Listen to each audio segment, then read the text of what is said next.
Vamos retomar então a nossa aula sobre campos elétricos. Hoje é a aula de número 4.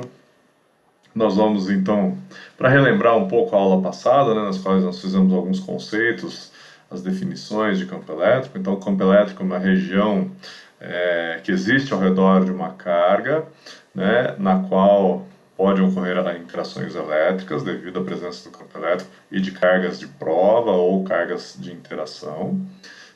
Nós podemos descrever o campo elétrico como, lembrando só antes de falar da descrição, lembrando que o campo elétrico ele é um campo vetorial, descrito por vetores.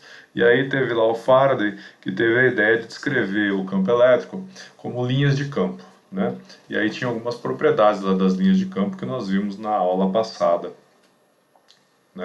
Por exemplo, só para a gente lembrar, as linhas de campo saem das partículas positivas e entram nas negativas. E tinham lá mais algumas que a gente descreveu.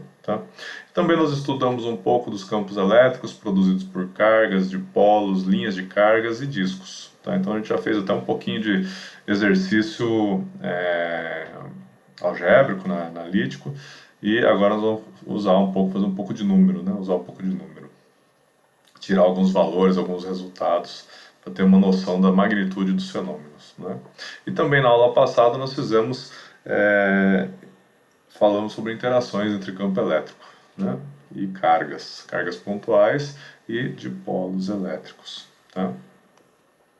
Então na aula de hoje, o que nós vamos fazer é solucionar alguns problemas relacionados com a temática dos campos elétricos. E depois eu vou passar um exercício de avaliação para esta aula aqui. Muito bem.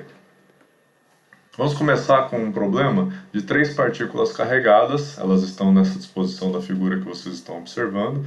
E o objetivo nosso é saber qual é o campo elétrico no ponto O. O ponto O está bem em cima da partícula Q3 aqui. Então nós devemos saber o campo elétrico em cima dessa posição, bem em cima da partícula Q3. Então, lembre-se, aquela estratégia, eu não vou ficar repetindo ela todas as aulas, mas aquela estratégia da primeira aula que eu passei para vocês de solução de exercício, sempre manter ela assim, Então eu escrevo todos os dados que o problema me deu, eu coloco eixos de maneira adequada no meio, digo para onde eles estão crescendo, coloco os versores, identifico muito bem as cargas ou quaisquer outros objetos que estejam no problema, e também e também as distâncias entre as cargas aqui que nos foram dadas pelo problema. E o nosso objetivo então é identificar o campo elétrico na posição O, que está aqui em cima da partícula 3. Então, para começarmos, eu sempre coloco aqui para nos auxiliar a nossa equação padrão aqui que identifica como é que é o campo elétrico. E aí, muito simples, aqui a primeira parte, eu quero saber qual o campo elétrico nessa posição. Eu tenho mais de uma partícula, então eu vou usar o princípio da superposição dos campos elétricos. Então eu preciso encontrar o campo elétrico da partícula 1 na posição O e da partícula 2 na posição O. Comecei aqui pela partícula 1. Então o campo elétrico da partícula 1, vou substituir aqui os valores, 1 sobre 4πε0, módulo de Q1, que me foi dado, dividido por R1, que é a distância entre a partícula Q1 e o ponto de observação, R1 ao quadrado. E aqui, notem que eu coloquei que ele vai na direção mais I, ou seja, lembra como é que é o campo elétrico devido a uma partícula positiva? Ele sai da partícula positiva em todas as direções. Então, com relação ao eixo X e ao ponto de observação que está sobre o eixo X, como é que se comporta o campo elétrico da partícula Q1? Saindo da partícula Q1 e indo na direção positiva do eixo X. Então, na direção positiva, com I chapéu aqui que indica a direção positiva de X. Muito bem. Aí eu faço a mesma coisa com relação à partícula 2. O campo devido à partícula 2, 1 sobre 4πε0, módulo de Q2, dividido pela distância R2 ao quadrado, que é a distância entre o ponto de observação e a partícula Q2, no sentido positivo da direção J, ou seja, do eixo Y. Por que sentido positivo? Lembra? O campo elétrico ao redor de uma partícula negativa, ele entra, as linhas de campo entram na partícula negativa. Então, com relação ao eixo Y, ele está indo no sentido positivo do eixo Y. Tá? Muito bem. Dito isso, se eu quiser saber o campo na posição O, basta fazer a soma vetorial desses dois campos que estão atuando, né, na posição O. Então, o campo E0, EO, na verdade, né, na posição O, é a soma vetorial dos campos 1 e 2. De modo que eu posso escrever ali, já isolando aqui 1 sobre 4πε0, eu posso escrever como módulo de Q1 sobre R1² na direção I, mais, né, seria a componente x do vetor, e a componente y, que é 2 sobre R2². Tá? Se eu substituir valores, né, eu vou encontrar este vetor aqui. Campo elétrico na posição O, 9,37 vezes 10 a 6 newton por coulomb na direção I, mais 1,8 vezes 10 a 7 newton por coulomb na direção J. Tá? Notem que como a partícula está bem em cima da posição O, a partícula 3 não entra na conta. Tá? Ela fica sendo como se fosse a partícula de prova. Tá? Ela não entra na conta. Não pela magnitude dela, mas pelo posicionamento, tá, gente? Ela está na posição de observação. Então, ela é pontual num ponto. O campo elétrico é para fora dela, não no ponto, tá? Então não entra na jogada. Então, tendo esse vetor, se eu quiser saber o módulo, né, do vetor, basta fazer lá módulo do vetor, né, E0, raiz quadrada da componente x ao quadrado mais a componente y ao quadrado. Então, o módulo do campo elétrico na posição O, 2,3 vezes 10 a 7 newton por coulomb. Tá? O próximo problema que nós vamos estudar envolve também 3 partículas, tá? E que estão dispostas aqui na configuração da figura. Então, tudo de novo, as estratégias, eu tenho a distribuição das partículas, eu tenho os eixos nomeados, eu sei os sentidos de crescimento, defini os versores e coloquei todos os dados que eu tenho. Tenho todos os ângulos e tenho todas as distâncias que são todas iguais. D e os ângulos 30 graus cada um. Então, eu tenho uma partícula positiva nessa posição com Q1 igual a 2Q, duas cargas, sendo esse Qzão aí o valor unitário de carga. A partícula Q2 e a Q3, então, negativas, a Q2 com menos duas cargas e a Q3 com menos 4 cargas. Tá? Então, o objetivo é encontrar o campo elétrico na posição de observação aqui, que é na origem. Tá? Muito bem. Então, começo de novo colocando a minha equação básica aqui para poder me guiar e quero saber o campo ali, novamente vai ser uma soma vetorial, então o que eu tenho que fazer? Definir os vetores campo elétricos devido a cada partícula. Então vamos começar com a partícula Q1, então o campo elétrico na posição O devido à partícula Q1 vai ser 1 sobre 4πε0, está aqui, substituir a carga, do módulo da carga, 2Q, e a distância ao quadrado, é D ao quadrado. E aí eu já aproveitei para colocar aqui, ó, as componentes, né? Porque, ó, como é que é o campo elétrico lá saindo da carga Q1? Ele é carga positiva, então ele está saindo da carga em todas as direções, tá? Com relação ao ponto O, né? Ele é vetorial, nós não podemos esquecer isso, é um campo elétrico é um campo vetorial. Então nós vamos escrever o vetor com as componentes com relação aos eixos, né, de referência que nós temos. Então, como é que eu vou escrever o campo elétrico devido a Q1? Com uma componente x e uma y, né? Tendo o ângulo de 30 graus aqui, a componente x vai ser o módulo do vetor, né, cosseno do ângulo. Tá? Note que fica positivo porque ele está indo, né? Como é que seria que eu vou arriscar com o mouse aqui? Como seria a composição vetorial? Esse aqui seria o vetor, campo elétrico nessa direção, né? E a composição vetorial dele é uma componente y e uma componente x. Então a componente x cosseno de 30 ela vai no sentido positivo de x, então mais, né, pro versor aqui. E a componente y, ela vai nesse sentido aqui, é no sentido negativo do versor, então tem que inserir um negativo aqui, 2q seno de 30, daí, porque é o cateto oposto, né? Muito bem. E vou fazer a mesma coisa com o campo devido à partícula 2, que está aqui embaixo, tá? Então, de novo, 1 sobre 4πε0, módulo da carga da partícula 2, 2q, dividido pela distância ao quadrado, que é d quadrado. Componente x, né, tá aqui, cosseno de 30. Note que aqui para fazer, ó, o campo elétrico devido à partícula 2, como é que ele é? É uma partícula negativa, então o campo entra na partícula negativa. Então, se for fazer a composição vetorial aqui, ó, o campo elétrico estaria nessa direção, apontando nesse sentido que eu estou fazendo com o mouse aqui.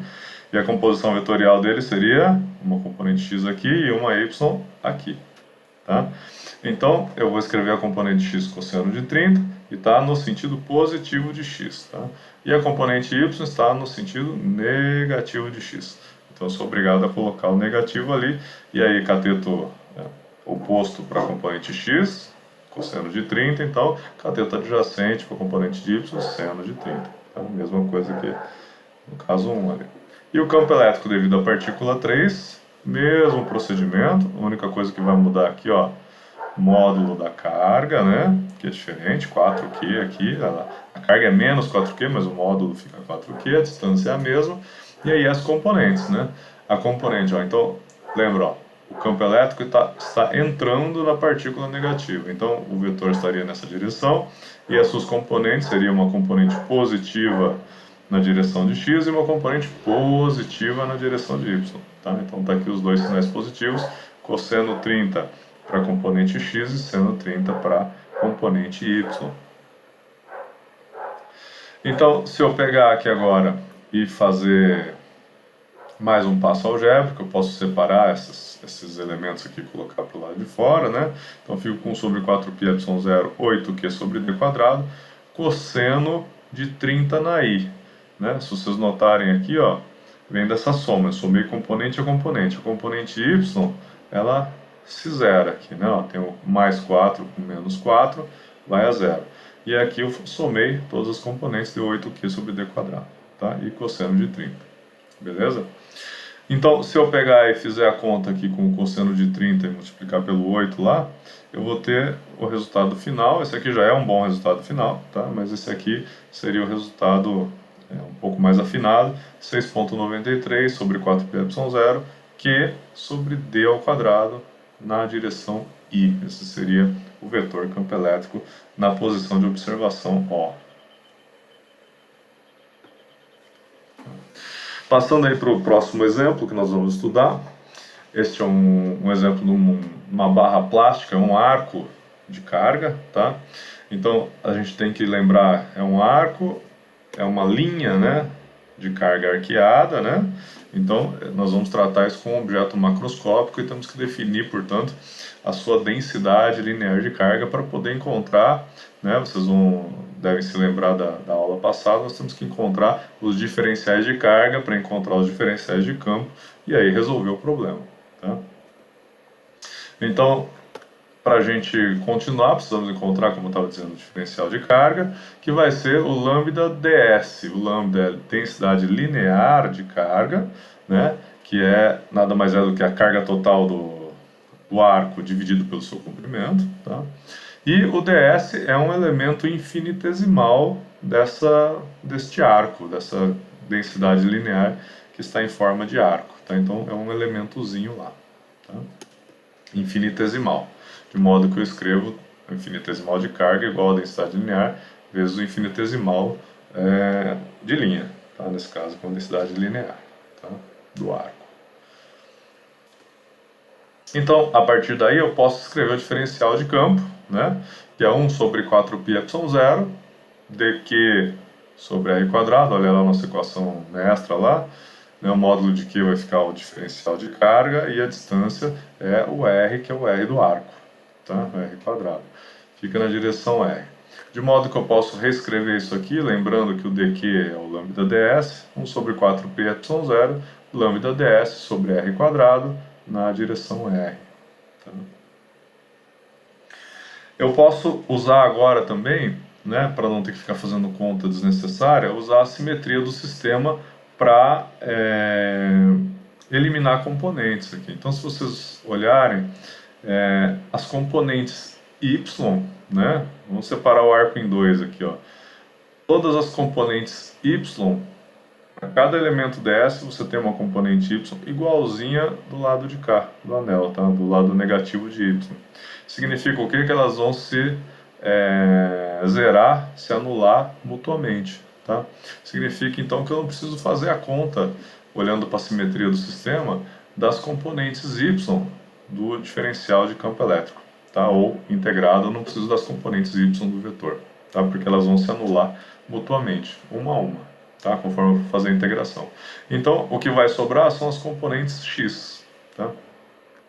De modo que eu posso reescrever essa expressão aqui como componente x simplesmente. Então, o diferencial de campo aqui, 1 sobre 4πy0, lambda ds sobre r quadrado, na direção i. Tá? Muito bem. Notem que a carga, eu acabei esquecendo de falar esse detalhe, a carga é negativa, tá? Então o campo elétrico está apontando na direção positiva do eixo x, tá certo? Porque ele entra no anel, tá? O campo elétrico. Então, na direção x ele está indo no positivo de x. Muito bem. Então, eu agora vou escrever, né, a componente x, o módulo da componente x, então é o dE cosseno do ângulo θ que foi dado na figura, tá? Para diferenciar ele aqui, para encontrar essa componente x. Então eu escrevo o diferencial de campo, a componente x do diferencial de campo, como dE cosseno de θ, né, cateto adjacente, que vai ficar com 1 sobre 4πy0 daqui, lambda ds sobre r quadrado, que é a distância do ponto ao arco, cosseno do ângulo, tá? θ. Então eu posso dar mais um passo aqui agora, porque eu preciso fazer uma integração em todos os ângulos para cobrir, né, o arco inteiro. Então eu tenho que integrar de menos 60 até mais 60. Tá? Então eu vou fazer mais um passo aqui, vou transformar, vou reescrever, na verdade, não transformar, vou reescrever o ds aqui, ó.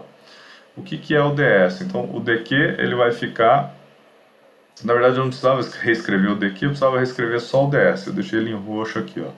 O ds, o que ele vai ser? Aquele elementozinho, né? Vou deixar o mouse parado aqui para identificar como se fosse o elemento de linha, tá? Que é relacionado ao qual está um elemento de carga, tá?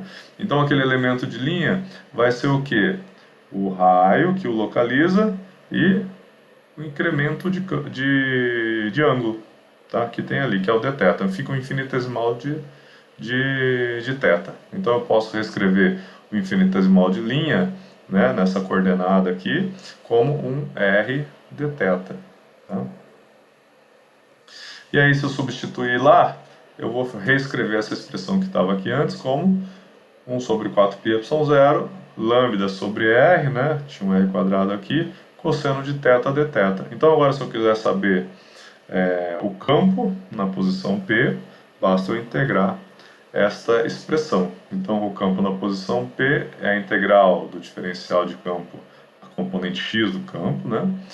E eu posso reescrever então as coisas que não estão relacionadas com o integrando, eu posso tirar 1 sobre 4πy0 lambda sobre r, integral de cosseno de θ dθ do ângulo menos 60 até o ângulo mais 60 para cobrir toda a extensão do arco. Tá? Muito bem. Se eu fizer essa conta, né, lá tem, só deixa eu voltar lá, a integral de cosseno da seno, né? E aí eu vou ficar com o campo na posição P, 1 sobre 4πy0, lambda sobre r, seno de θ de menos 60 até mais 60 graus. Tá? Fazendo a conta, fica seno de 60 menos o seno de menos 60, e se eu jogar os valores, aí eu vou ter o campo na posição P, 1,73, me desculpem, dividido por 4πε0 vezes lambda, que é a densidade linear de carga, sobre R, tá? Que é o raio do arco. Muito bem. Vamos continuar então nossos exemplos, né, falando agora do movimento de uma carga ou de uma partícula carregada qualquer, pode ser uma carga, pode ser uma partícula que tem uma carga total, né, andando na direção ou numa posição em que exista um campo elétrico. Tá?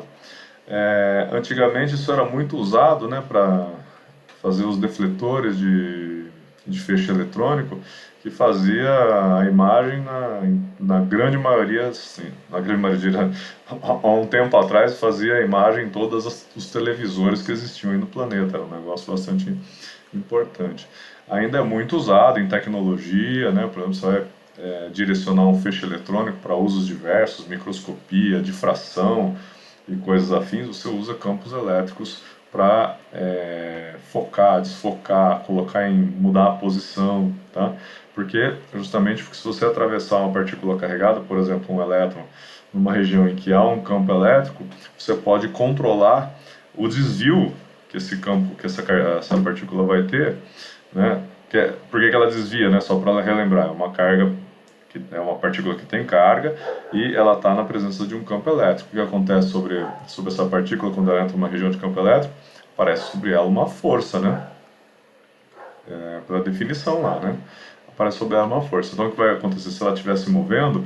A trajetória dela vai ser alterada, tá? Nesse caso aqui, ó, nós temos a partícula, ela tem carga negativa, tá? Que foi dado pelo problema. Então o campo elétrico está apontando da placa de cima para a placa de baixo, né? Significa o que, gente? Muito provavelmente a placa de cima está carregada positivamente e a de baixo negativamente. Isso dá um campo elétrico na direção para baixo, aqui, ó, negativo de Y. Tá? Então, se a partícula é negativa, o que vai acontecer? O campo vai puxar a partícula. Né? Lembra que nós usamos essa terminologia na aula passada? Para partículas positivas, o campo empurra a partícula. E para a partícula negativa, o campo puxa a partícula. Então, nesse caso aqui, a partícula negativa, o campo vai puxar a partícula. Significa que ela vai ter um desvio de trajetória no sentido positivo aqui do eixo Y, que nós vamos chamar de delta de Y, que é efetivamente o que nós queremos saber. Quanto em Y que ela vai desviar a sua trajetória. Tá? E aí os dados do problema são esses, para que nós possamos resolver. Massa, carga, a velocidade com que ela entra aqui na região que tem campo, o quanto que a distância que ela anda entre as placas, né? O campo elétrico efetivo entre as placas e o que nós queremos saber, o delta de Y. Tá? Muito bem, aqui tem um detalhe, gente, ó, não se esquecer que nós estamos trabalhando no sistema internacional e foi dado em centímetro. Tomar cuidado com isso nos problemas quando vocês forem resolver, se vocês estão usando tudo no mesmo sistema de unidades. Não pode misturar sistema de unidades. Então eu transformei aqui o centímetro, que foi dado no problema, para metro. Tá? Tem que usar sempre o mesmo sistema de unidades. Então, muito bem. Assim, como eu estava falando, né, o fato de você poder gerar um deslocamento, né, atravessando uma partícula entre placas que estão carregadas, porque gera um campo elétrico, eu posso controlar trajetórias de partículas. Isso dá uma porção de aplicações, como eu estava citando para vocês. Tá? Muito bem. Então, vamos começar a nossa estratégia de resolver o problema. Vamos começar pelo que nós queremos. Nós queremos encontrar o delta de Y. E como é que nós podemos escrever o quanto que a trajetória vai ser alterada? Né? Usando aqui uma expressão que descreve este movimento. Delta de Y, metade da aceleração, vai ser aceleração em Y, né, gente? Porque ó, o campo está em Y. A força vai ser em Y, então a aceleração tem que ser em Y, tá? Então metade da aceleração é Y e o tempo ao quadrado que ela leva atravessando a placa, tá? Mas se a gente notar aqui, ó, esta é uma variável, essa expressão ela tem só variáveis que nós não conhecemos, né? O delta de Y que nós queremos conhecer, que nós queremos encontrar finalmente no problema, nós temos a aceleração y, que nós não sabemos qual é, e temos o tempo, que nós também não sabemos qual é.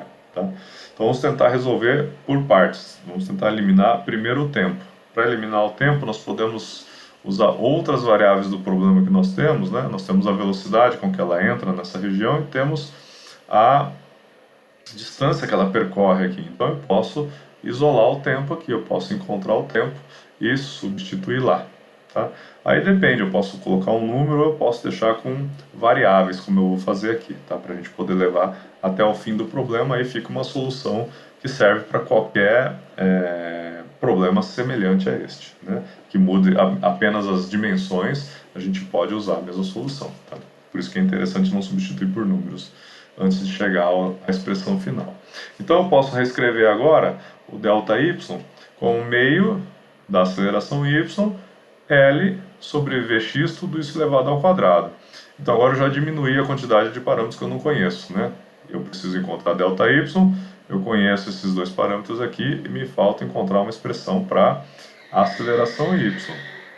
Como é que eu vou fazer isso? Bom, falando em aceleração, eu já posso pensar em força, né? Força igual massa vezes aceleração. Qual é a força que vai atuar no sistema? Força elétrica. Então lembra lá da nossa definição, né? A gente tinha que o campo elétrico é a força elétrica dividida por uma carga de prova. Eu posso fazer a inversão aqui, a força Q0 vezes Z, que vai ser a massa vezes a aceleração, né? Então daí eu devo a princípio conseguir tirar a aceleração. Então levando em conta que a aceleração vai ser em Y, porque o campo elétrico está indo no eixo Y, eu já vou substituir e fazer uma operação aqui matemática, né? Eu passei o M para o lado de lá, tá? E o Q0 lá eu substituí pela carga da partícula que está atravessando o campo elétrico. E o campo elétrico vai ser a componente Y, é o campo E em Y, só tem a componente Y, tá? Então eu posso dar mais um passo aqui e escrever então o nosso ΔY agora com variáveis que eu conheço. Ó. Conheço o Q, conheço EY e conheço o M. Então eu substituo na expressão, vou ficar com meio de QY sobre M, L quadrado sobre Vx ao quadrado, todos os parâmetros que eu conheço, de modo que eu posso substituir ali e encontrar o valor dessa deflexão em Y aqui, ó. Então, entrando nessas placas, uma velocidade em x, né, de 18 metros por segundo, ela consegue, na presença de um campo de 1.4 vezes 10 a 6 Newton por Coulomb, tendo uma carga negativa de 1.5 vezes 10 a menos 13 Coulomb e uma massa de 1.3 vezes 10 a menos 10 kg, percorrendo 1.6 centímetros ou 0.016 metros, ela consegue uma deflexão de 0,64 milímetros, né, dentro dessas placas aí, tá? Então, se eu quero mexer um feixe eletrônico, por exemplo, para gravar coisas, desbastar metais, desbastar elementos quaisquer, sensibilizar uma tela fosforescente, enfim, fazer microscopia de elétrons, e eu preciso mexer o feixe eletrônico, basta eu ter um conjunto de placas nas quais eu posso controlar as cargas que ficam nas placas, porque daí eu controlo o campo elétrico e eu posso também controlar a velocidade de entrada da partícula, e com isso eu vou ter uma maneira de controlar o quanto que eu vou mexer o feixe eletrônico, tá? E eu posso, obviamente, fazer uma logística para, sei lá, escrever o meu nome se eu quiser com o feixe eletrônico, tá? Isso tem interesse de aplicação tecnológica, enfim, várias coisas. E para encerrar aqui, gente, vamos fazer um exercício bem simplesinho envolvendo o dipolo elétrico, né? A questão do torque do dipolo elétrico. Então, vamos ver alguns números, tá? Então, o problema se desenha assim: nós temos um campo elétrico, tá? Que está indicado por essas setas aqui, e um dipolo elétrico, um momento de dipolo elétrico. Lembra? O dipolo elétrico é um par de cargas iguais, de magnitude igual, mas de sinais opostos, separados por uma distância d, que é muito menor do que a distância de observação, tá? Essa definição. Então aqui nós vamos tratar direto com o momento de dipolo, tá? Que tem este valor aqui. E ele está num campo elétrico com um ângulo, né? O ângulo entre o momento de dipolo, do vetor do dipolo, e do campo elétrico é 90 graus, são perpendiculares. e o campo elétrico vale 1,5 vezes 10 a 4 newton por cubo. A pergunta é, qual é o torque, né? Lembra que na presença do campo, ele vai tender a se alinhar com a direção do campo. Então, nós queremos saber qual é o torque necessário para fazer ele se alinhar com a direção do campo. Então, aí a resolução é bastante simples, a gente pega a expressão do torque, né, que é o produto vetorial entre o momento de dipolo elétrico e o campo elétrico ao qual ele está submetido. Se eu pegar aqui o módulo do torque, então eu tenho o momento, o campo e o seno do ângulo entre eles. Tá? Substituindo os valores aqui que foram dados pelo problema, a gente encontra aqui o valor de torque de 9,6 vezes 10 a menos 26 newton vezes metro. Tá, gente? Não esquecer de colocar as unidades nas soluções dos problemas de vocês, elas são importantíssimas. Tá? E também de não misturar sistemas de unidades durante as contas que vocês farão. Tá? Muito bem, esses foram os exercícios propostos, né? Um pouco mais rápida essa aula, porque de fato na aula passada nós já fizemos bastante exemplos, né? Só que nós resolvemos apenas analiticamente, não entramos com números, né? Fizemos algebricamente. Tá? Então, na próxima, depois eu vou colocar no site, tá? Gente, um problema para vocês resolverem, para me submeterem lá, eu vou descrever o problema lá no site. Vou deixar o link, como sempre, aí na descrição do vídeo para vocês poderem acessar. Tá? E na próxima aula, eu estou checando aqui no livro, na próxima aula nós vamos ver a lei de Gauss e como descrever o fluxo elétrico. Tá certo? Então essa será a temática da nossa próxima aula e nós nos encontramos lá então. Um abraço a todos.